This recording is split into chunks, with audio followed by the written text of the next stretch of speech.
Hey Jesse, Hey, how's it going, Aryeh? I'm doing pretty well. How are you? I'm good. I'm doing well. So thanks for coming out with me today. I'm Aryeh Cohen-Wade. Um, this is a discussion with Jesse Singal. Jesse, could you introduce yourself? Yeah, I'm a senior editor at New York Magazine's website where I run Science of Us. It's our social science website. So thanks for coming on today. So we're going to be discussing an article that you wrote that proved to be really controversial, maybe surprisingly so, maybe not. It's called "How the Fight Over Transgender Kids Got a Leading Sex Researcher Fired," and I think this touches on a lot of interesting stuff about the topic at hand, but also how people communicate in the internet age. And we're gonna hopefully get into all this. I should say at the outset that you and I have known each other for roughly half of our lives, Yeah, um, because we met when I was 16 and probably you were 15. yeah, or maybe 14 actually. Yeah. So and so we met on a trip to Israel, and so yeah, as you were saying earlier, this is not evidence of the international Jewish conspiracy, No, or it is, but depending on how you look at it. but we are friendly, and since a lot of what's happened with this article is people accusing you of being a monster, I obviously don't think you are a monster, and so viewers can take that for what it's worth.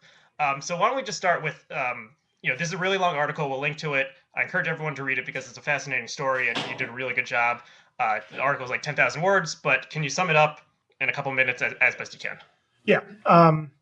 Excuse me. For a long time at a hospital in Toronto called the Center for Addiction and Mental Health, there's been a place called the Child, Youth, and Family Gender Identity Clinic. So this is a clinic for kids and adolescents who have gender dysphoria. Gender dysphoria just means that whatever gender you were assigned at birth, you feel discomfort about it, and sometimes profound discomfort. Um, so for decades, this clinic had been run by Dr. Kenneth Zucker, and it had long attracted a lot of controversy from the trans community and their sort of allied activists and advocates because it basically has a view of gender identity development where that's very externally oriented. In this view, they call it a biopsychosocial uh, development model. Basically, we all learn how to be boys or girls, and however we act is sort of reinforced by parents and society and stuff like that. So they did not think. When I say they, I sort of refer to Zucker because a lot of clinicians there would tend to adopt his views. He sort of had a lot of students, a lot of researchers would pass through there because, despite the controversy, it was seen as a world class research clinic. Um, in their view, we're not really born with a gender. You're not. I, I was born with male anatomy. For lack of a better word, biologically male, but I learned to be male, and that reinforced itself and eventually solidified. They thought that at a young age, this stuff is really malleable, and that effectively kids can get confused at a young age. And it's important to acknowledge that even the folks who vehemently disagreed with them, at least the other researchers who did, um, everyone thinks that sometimes if a little boy comes in and says, I'm a girl or I want to be a girl, it's because they don't like playing football, they don't like rough and tumble play, stuff like that.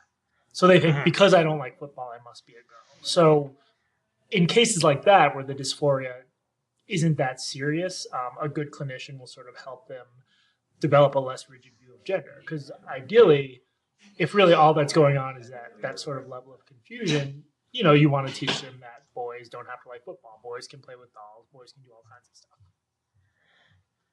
Mm-hmm.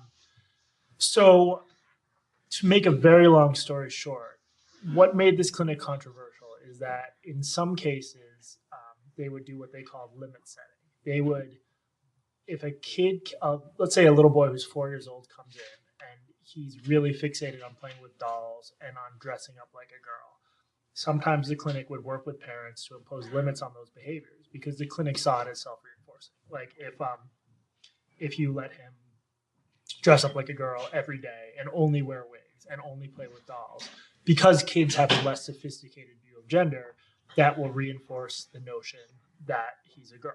And the clinic was open with the fact that they thought the best case outcome in a situation like that is to help the kid be comfortable in their own gender. Or not their own gender, but their assigned gender or anatomical gender. The problem was, to a lot of people, this idea of effectively taking away a kid's doll, and well, I'll go into the details, but the point is that that idea of not letting a little boy play with a doll sounds like conversion therapy, because there have been these infamous therapies, back when conversion therapy for homosexuality was a big thing. You try to get someone to quote unquote act like a man.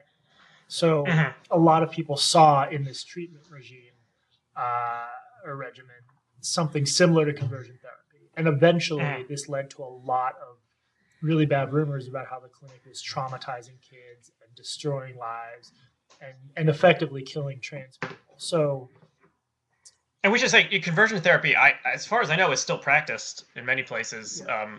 Someone who has been on Blood Games before was a friend of mine, Gabriel Arana, is gay, and he had conversion therapy when he came out as a teenager. He wrote about it, and actually this article kind of helped spark the movement against conversion therapy. But it's probably still being practiced in many places. Yeah, and I think among sort of the gay and lesbian community, one of the victories is that stuff is sort of not seen as like respectable clinicians who get published in mainstream publications, for the most part, don't do that, and we see it more as sort of I think I put in the article like a backward shack in the Bible Belt. Like, it's not something real clinicians do, but eventually there was enough pressure from some of the trans community and from activists that the hospital, CAMH, announced that they would do an external review. That external review came back and found basically some really bad stuff, the worst of which was that the head, Kenneth Zucker, had asked an adolescent patient to take their shirt off and called them a hairy little vermin, which in any case would be inappropriate, but you're talking about an adolescent trans person who, by definition is transitioning and is probably vulnerable about their body. That's a horrible thing.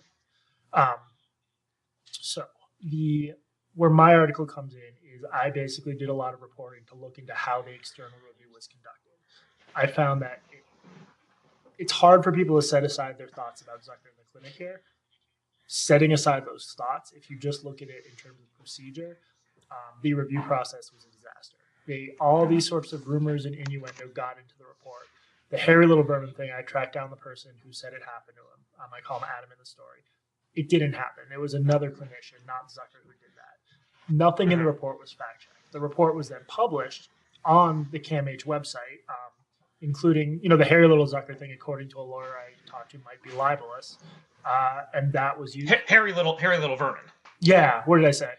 You said hairy little Zucker. Zucker is purported to have called someone a hairy little vermin, and you very conclusively prove that this individual conflated a memory of someone else calling him this, and people should read the story, but it's pretty plain that this did not happen, and they basically took one person's like possibly decades old memory and used it as a key accusation when it didn't happen. Yeah, exactly. So that is just the biggest example that all sorts of accusations like that made it into this official document that was published on the hospital's website and used as a pretext to close the clinic, which was met with sort of great celebration by part of the trans community, or a lot of the trans community, frankly. So how did you hear about this story, and how did you come to become write an 11,000 word piece about it? God, only a few times in my career have I sort of gotten obsessed with something, and this was one of those times. They've all involved some sort of academic or social science controversy.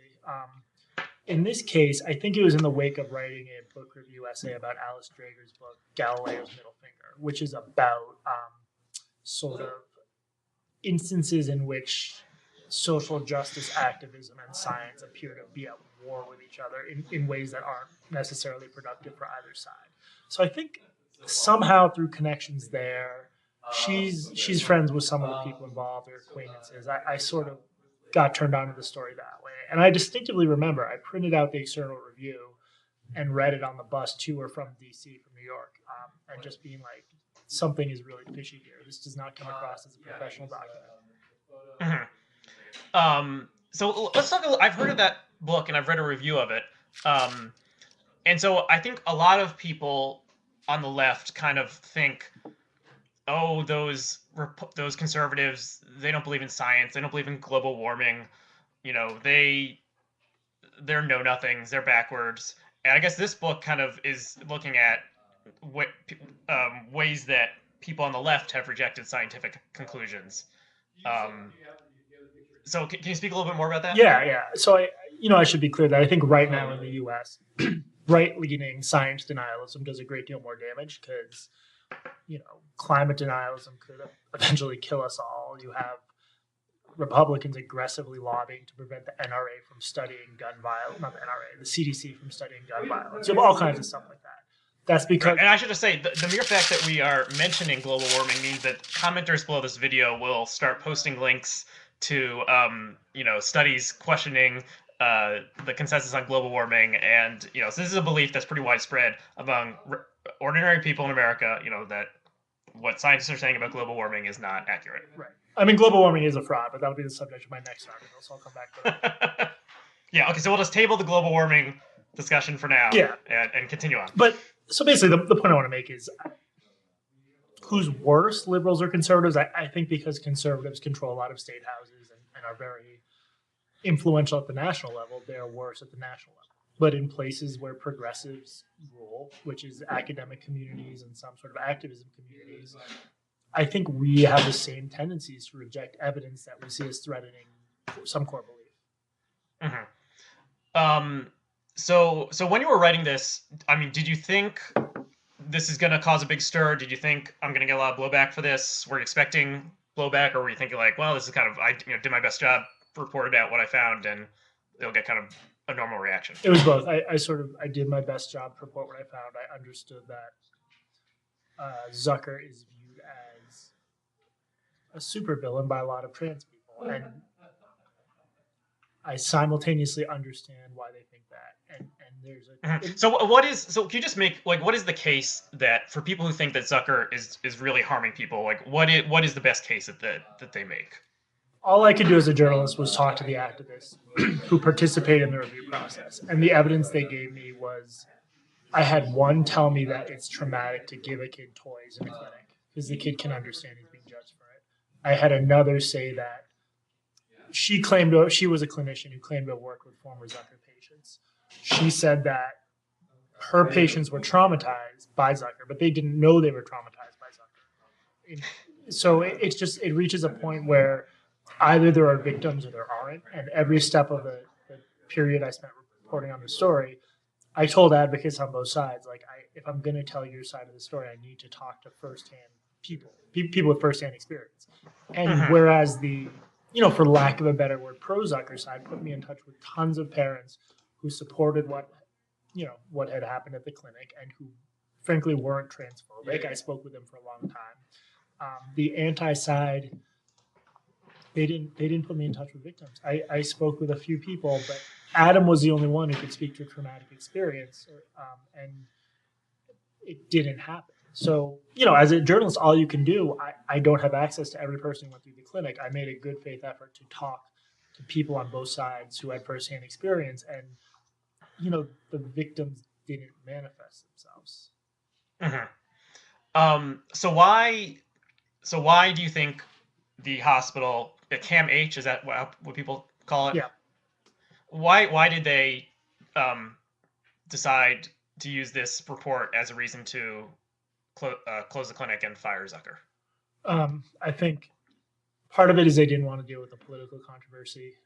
They just thought there was this weird conflation in the hospital statements between what people said about the clinic, between rumors and between reality. Usually we draw a line between those. The hospital decided that whatever people thought about the clinic was what it was going to act on. I also heard some sort of whispers that there's internal financial stuff that for financial reasons or a direction the CAMH administrators want to take. It just didn't make sense to run this big gender identity clinic anymore. I can't speak to that, but the politics stuff, it's just like, if you're getting barraged by activists who are convinced you are traumatizing trans kids, why would you want to deal with that? Okay, so once again, I encourage everyone to check out the article. It's long, but it's worth your time. It's very interesting. So let's talk a little bit about the reaction that you got. So you now have the honor of having a Twitter hashtag named after you, hashtag firejessesingal. It wasn't exactly trending on Twitter, but there are multiple people using this hashtag. So there was a organized, as much as an organized campaign can happen on Twitter, although you can speak more to this, a campaign to get you fired from New York Magazine for writing this article. So tell me more about the negative response. Yeah, well, I'm going to look that up now because that was just like one of many examples of how weird Twitter is. I want to see how Fire Jesse Singal is doing. So I think somebody, as a joke, somebody tweeted me a screen cap of one of my tweets, and they wrote in with handwriting as though I were saying it. Hitler has good ideas. This is someone I know on Twitter. So I think Fire Jesse Singal was actually started by someone who with a legitimate grievance or what they saw as one. Because Twitter is Twitter and it's horrible and it's a trash fire, it was instantly picked up by Gamergaters, who is another. I would not subject your watchers to the full Gamergate story. It's sort of an anti-feminist, anti-progressive, I think, group. They would contest that, loosely organized around their identity as gamers, and they hate me for unrelated reasons. So once Fire Jesse Singal got launched, they decided to start tweeting that. But I should say, no one seems to have taken Fire Jesse Singal very seriously. There's not a lot of people tweeting it, but it's still weird to see that hashtag, frankly. Right. Okay. I do want to touch on Gamergate maybe a little bit later because I think the psychology of it plays into this whole thing. So you were kind of barraged, and I'm friends with you on Facebook and follow you on Twitter, and you were. It seemed like you were kind of under siege. So can you kind of describe like what that felt like? So there's a book came out last year called "So You've Been Publicly Shamed" by the journalist John Ronson, and there was an extended excerpt in the New York Times Magazine.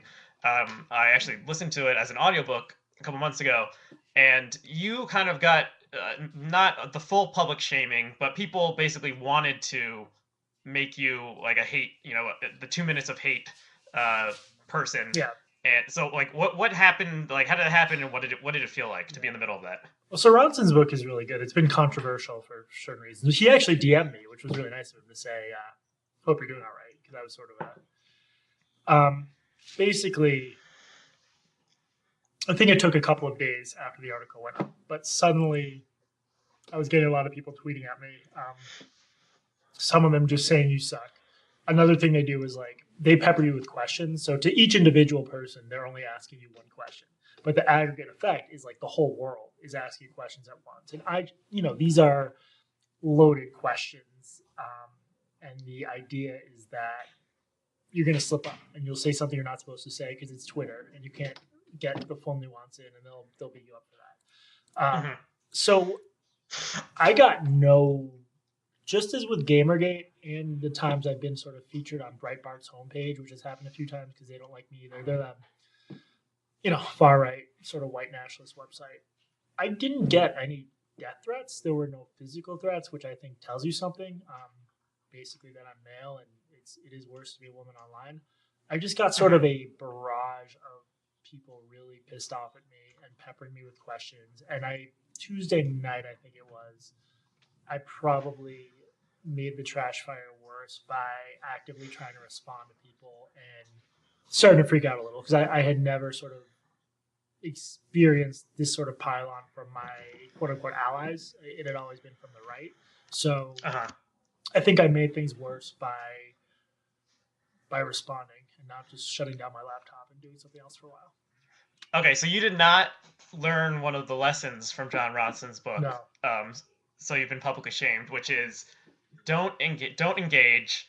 The internet has a short attention span, and when you engage, you're feeding the trolls. Though I don't know whether these people really count as trolls because they kind of have. There's some people who are trolling, just doing this for laughs, for the lulz, as the kids say.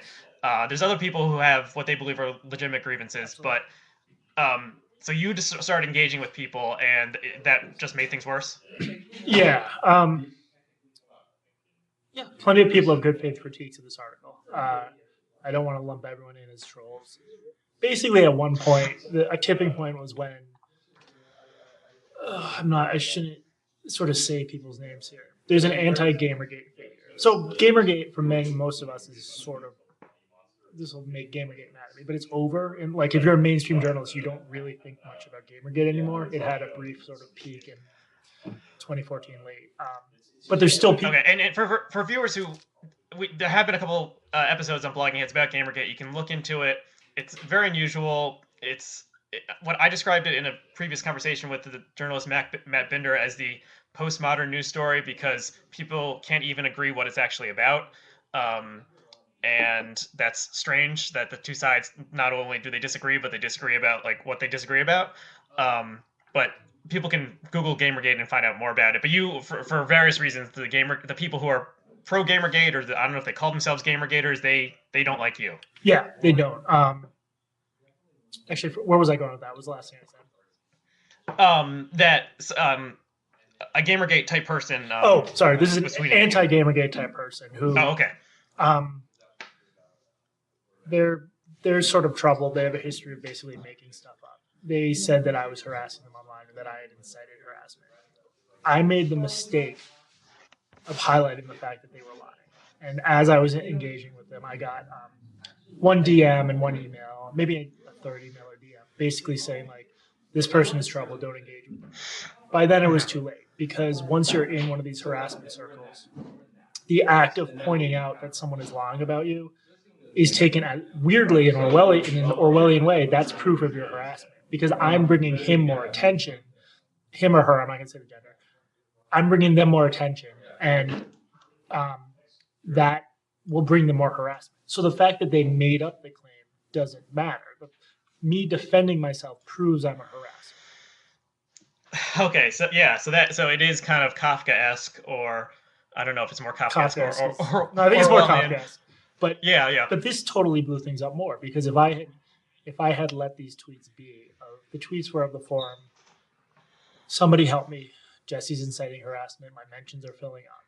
And they were demonstrably false because their mentions weren't filling up. Because you can see if someone's mentions are filling up. So for people who aren't on Twitter, can you just explain a little bit about how this kind of works? Yeah. And like what and mentions and so forth? Yeah. So I don't, by like New York media standards, I don't have a massive platform on Twitter, but by Twitter standards, there are 7,000 people who follow me.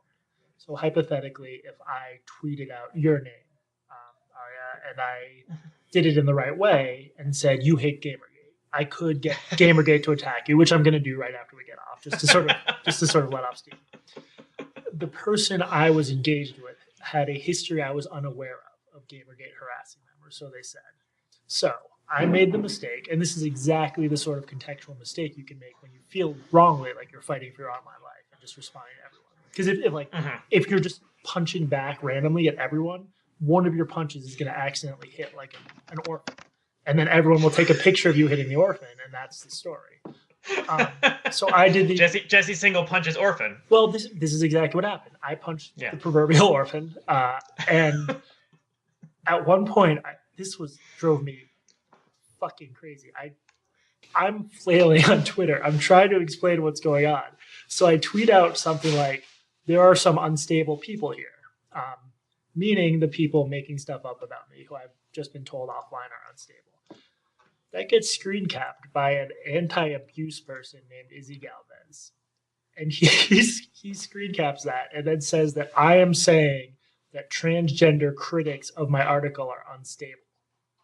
So it goes from me trying to explain myself online, and this goes back to never try to explain yourself during an incident like that, to suddenly I am saying trans people are unstable, which is just like, what did I gain out of defending myself from a few tweets? I just made things worse, and it's incredibly unfair, and I'm disgusted it was done, but somebody was going to do that because I was in the spotlight, which is, I don't remember exactly what Ronson says about keeping your head down, but like, dude, everyone, when it's you think that you're going to be the one who like talks people out of it, but no way. Everyone is just watching because it's a spectacle, and you're going to punch the orphan eventually. Okay, so this is really fascinating to me. So, so the person who's an anti-abuse activist, I don't quite know what that means. I guess is it like anti-bullying? They are like someone engaged in there's like an organized anti-Gamergate brigade Gamergate still, I think. I don't know. I'm sort of not in this world. They have on their profile, I think, anti-abuse advocate. They mention anti-abuse. Okay. Um, I think we're all anti-abuse. yeah, I don't know well, who the pro-abuse, I mean, the apparently pro-abuse I am because people I are. was inciting Gamergate abuse. So my question is, do you think that this person sincerely believed what he said, or was he just wanting to? He saw that you accidentally punched an orphan, Yeah. and he was like, okay, I hate Jesse Singal. Jesse Singal accidentally punched an orphan. Here's my chance. That's what sort of disgusted me about this is like this person I think was familiar that I had written critical stuff about Gamergate, that I'm anti-harassment, that I had told the stories of people who had been harassed, but then none of that counted for shit as soon as I was sort of the target of one of these. So I don't know what was going through his head. I also think that like the whole problem here, and I'm sure I participated in this, is it's very easy to tweet out Jesse Singal thinks trans people are unstable. Whereas if he, this is going to sound quaint, but like maybe email somebody before you make a claim like that, because I would have explained it differently. That'll never ever happen, and I'm sure I've been on the other side of this. But the one thing I want to say is like, as I'm whining and bitching you, like I'm eating an M&M cookie and drinking a beer in my office at my job that I love. I want people to imagine like the shit that happens to me happens to people who are much less able to take it. Like I'll totally be fine. I'm over it, other than being a little bit pissed off. Often this stuff targets people who are much more vulnerable and marginalized. I mean, there's this awful story in the Daily Dot about. Did you know Steven Universe, like the cartoon? It sounds familiar, but why don't you? It's just a kid's cartoon, and there's like a thriving fan community around it. Somebody became the target of online abuse and bullies because they drew these cartoon characters. This social justice contingent within the Steven Universe fan community decided they were drawing characters too fat or too skinny or the wrong color. So this person was fat phobic. They were racist. They were just doing everything wrong. And no matter how they drew the character, somebody would call them oppressive just for drawing a cartoon character the wrong way. This person ended up in the hospital with suicidal ideation because they were so attacked by their own community because they didn't draw cartoon characters the right way. Which is all my way of saying, like, I think a very easy response to this is like poor Jesse Singal, cis white dude who has luckily to have a good job. I don't think that we should just for the viewers out there, cis refers to cisgender, which is the opposite of transgender. It means that you're you can define it, but probably better than I could. Yeah, it just means you are comfortable with the gender you were assigned at birth. So I would hope the takeaway from this or from any harassment story is like it shouldn't be, oh, poor privileged person, because A, it does actually suck. I mean, everyone's a human being, but B, there are all these under the radar cases of it going on every day, and just these communities sort of, it really is a circular firing squad thing where they just attack each other all day, and there are some people who rely on Twitter for community, and it sucks for them, or Tumblr in the case of the Steven Universe person, and they just get I don't know, man. It wasn't fun for me, and I was in the best possible situation to deal with it. So one of the tweets, I think you must have linked to it. That's how I found it. I won't say the person's Twitter handle, but I'll just read the series of tweets that this person posted. So this person wrote, "Normally I don't advocate attacking one's job, but when they're using that job as a platform for abuse, I feel a moral obligation to do so. Jesse has gone completely off the rails, choosing to side with hate groups and destroy someone's life in the process. Note that this whole shitstorm started because Jesse really badly, absolutely had to feed his instinct to not be seen as wrong.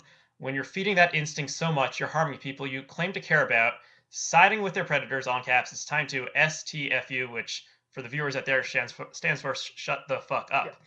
Yeah. So what struck me about this and why I thought it was so unusual was that it was almost like this was like a politician who was like, at the in the well of the Senate, like I come to you today with a heavy heart.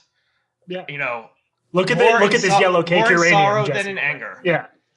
And so this is, I think, just a normal person. This person has around 200 Twitter followers. Saying normally I don't advocate attacking one's job, but it's just like, so I kind of like understood from this series of tweets that people really see these, like they see themselves as kind of like characters in a morality play. They are engaged in like a titanic struggle. Yeah. and for someone to people who are attacking you, some of them were probably just doing it, to gain social status or because they thought it was funny, but others really thought they were striking a blow for justice. Yeah. By taking down Jesse Singal. And do you have any thoughts on this? No, I have a lot. I mean, I think that's a fast. I think was that the person who started the Fire Jesse Singal hashtag? I think so. Could you read me back the one? I'm trying to find it here. The one about ruining someone's life. Let's see. When you're feeding that instinct so much, your harm field claim to care about. Jesse has gone completely off the rails, choosing to decide with hate groups and destroy someone's life in the process. Right. So there are things in that tweet I disagree with. The one that strikes me the most, because I see this a lot in the most toxic online progressive communities, is partly because a lot of these people in these communities have come from a place of real trauma. There is this belief that one tweet can ruin your life.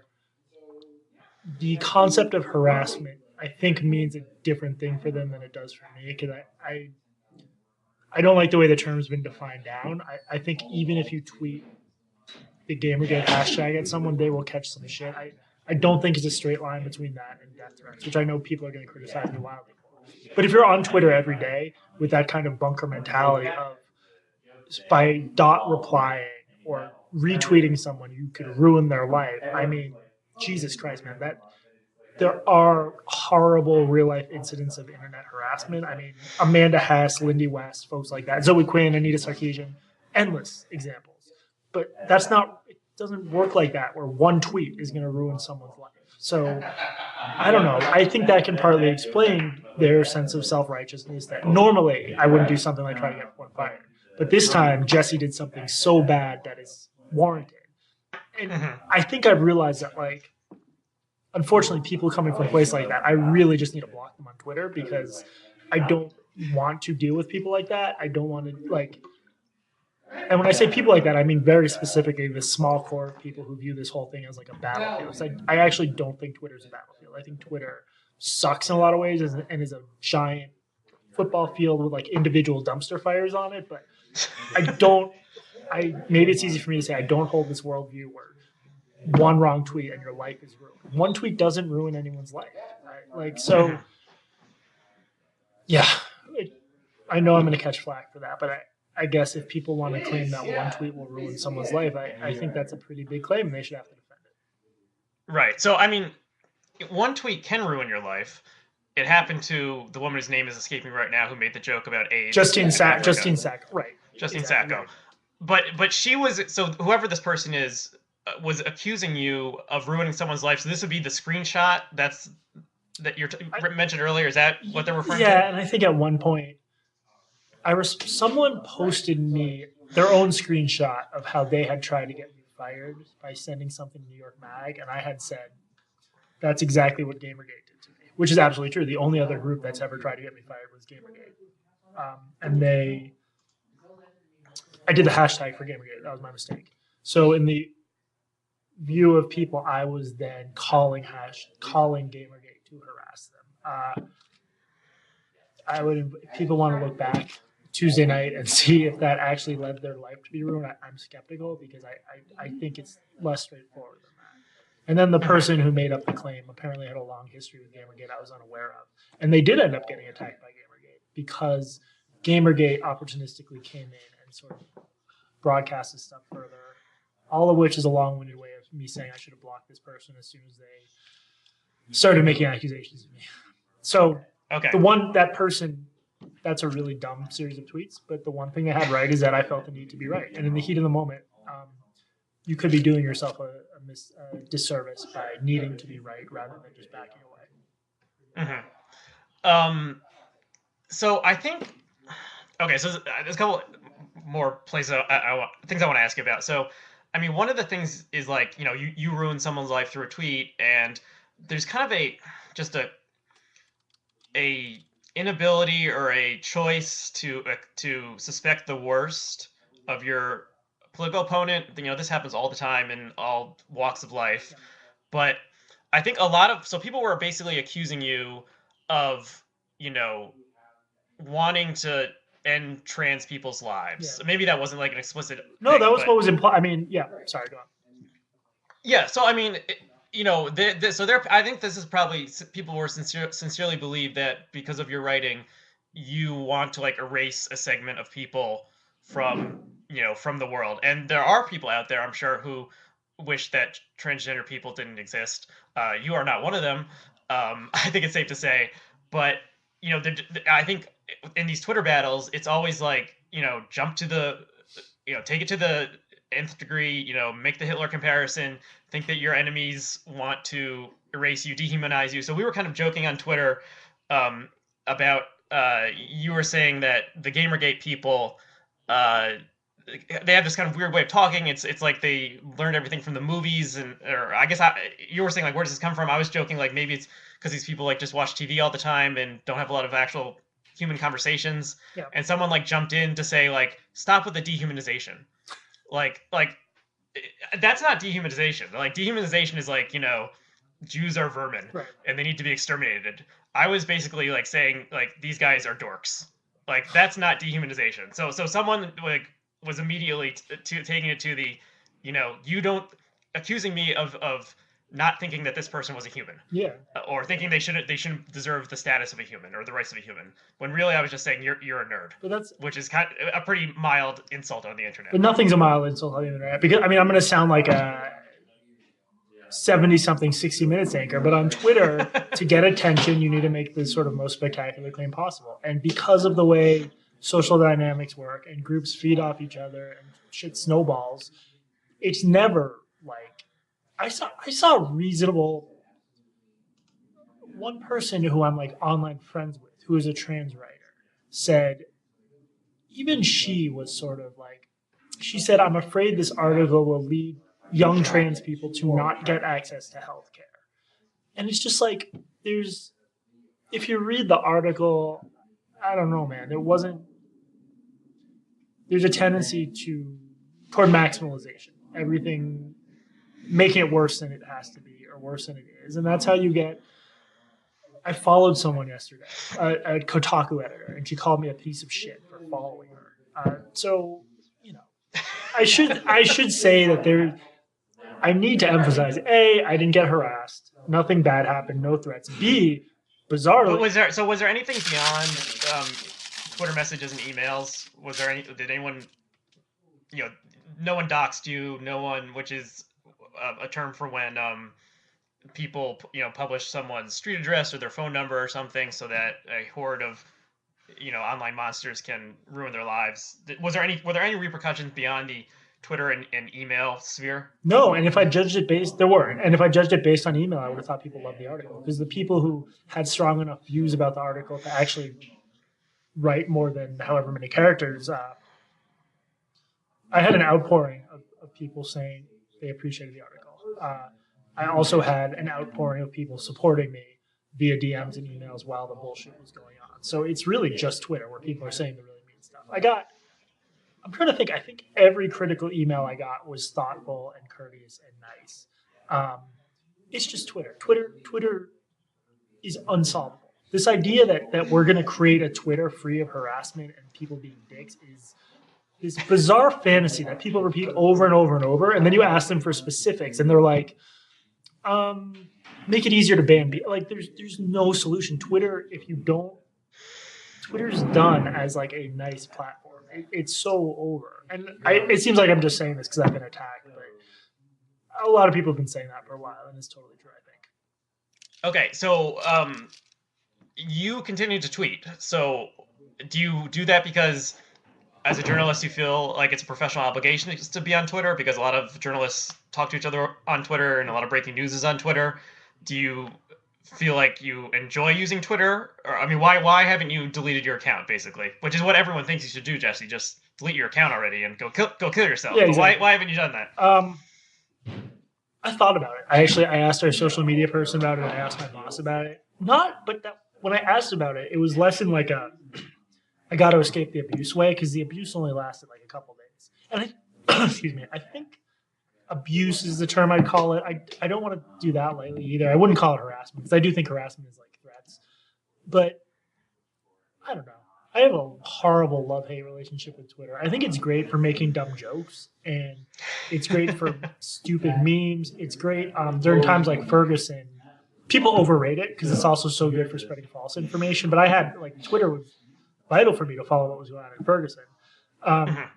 I think I made the cost benefit analysis that I need to radically reshape my Twitter experience in terms of which circles I interact with and who I view as toxic and stay away from. And I think I hadn't fully understood that there is not a simple correlation between who you're ideologically aligned with and who isn't toxic. So it's not like the more progressive you go, the less toxic people are. There are toxic people everywhere, and you just need to find them and block them. And yeah, the sort of anti-Gamergate types who are screen capping me and trying to lead the brigade, like they can say whatever they want. I'm lucky to be in a position where I have a job and I'm not threatened by them, but I'm just like, I want nothing to do with that world anymore. And I also wonder, like, some of the stuff that went on during Gamergate, where it was just constant outrage. Like, even though I have such fundamental ideological disagreement with Gamergate, like, I'm curious how much of that was productive, um, other than clear instances of harassment, like Anita Sarkeesian or Zoe Quinn. Like, how much of that was actually useful? How much of that was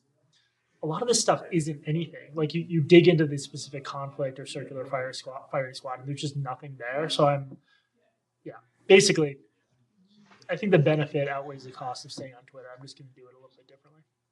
Mhm. And someone who I talked to on Blogging Heads about a year ago, Freddie DeBoer, he's a big critic of. So he's on the left. He's a big critic of of a lot of left activism, especially online activism. And I think his critique is one I agree with, which is basically like these like Twitter wars and stuff. It's like performative, and it maybe makes you feel good, and you can feel like rah rah, we're all on the same side, we're vanquishing the evildoers, but it accomplishes very very little, vanishingly little in the real world. But people what he is so incensed about is that people think they're accomplishing something for the cause of liberalism or progressivism, and really they're doing nothing. Absolutely, totally. I agree. I think Freddie. I don't agree with everything he says. I think this whole performative allyship. It lets white people off the hook, frankly, because we can just be like, yeah, Black Lives Matter. Yeah, I support, and it's all bullshit. It is the cheapest form of talk in the world to say I support this aggrieved group or I support the fight against Jesse. It's just like there's nothing to it, and so much of journalism these days is paying attention to Twitter that isn't warranted because in the real world, Twitter means way less than it means to us, except in specific instances like Black Lives Matter or whatever, where it did have a real world impact. But the toxic social justice Twitter thing is so fucking stupid and just it. And again, it's easy to think I'm just saying this because of my last week, but I've just been sympathetic to that view for a while, and this sort of drove it home for me. We're probably about near the end of our time. Is there? I mean, yeah. Is there any other kind of like life lessons or moral lessons you've learned from this experience? Yeah, I mean, I don't want to just make this about other people. One thing I regret is that I think when I was in my accidentally punching the orphan phase and responding to people, I think some of the people I was responding to were trans people who had been through shit I could never understand. And they saw in my article transphobia that I honestly don't think was there. Or they were, frankly, part of the mob, because even people who are legitimately marginalized and victimized, we're all susceptible to the mob mentality. So what makes me grimace a little bit is I'm sure there were people, because I was throwing punches wildly, which you should never do. I'm sure there's people who, even if I didn't view their complaints as legitimate or good faith, they did. And I was probably rude or snarky or whatever to them. And that makes me feel really shitty as a journalist, because that isn't how you should react to people who have good faith reasons for being upset. So I think it was just an example of how Twitter strips everyone's context. They were missing context on my end, which is that felt like I was under siege at the time. I was missing the much more important context on their end, which is that they had been through really terrible stuff and they saw it echoed, in my view, wrongly in my article. So it really does dehumanize us because we each see each other just as this sort of superficial thing. So in terms of what I would have done differently, other than just not responding or asking people to send emails instead, I promise if I look back at my timeline at that night, which I'm sure as hell not going to do because it'll make me puke, that there will be interactions with people that, didn't reflect on me as well as they could have. And I'll know that next time this happens, because I'm sure it will at some point. Yeah, that's interesting. I mean, I was joking about dehumanization. How people were saying, I was dehumanizing someone, and I think something I've learned from my online interactions, and I try to remember it, although I surely don't do it all the time, is that everyone who is online is a real person, and they're a real person with as much moral worth as me or you. And, well, I don't know about us, but they have some moral worth. they have, as they feel things in the same way I feel things. Right. And when you call someone an idiot, a moron,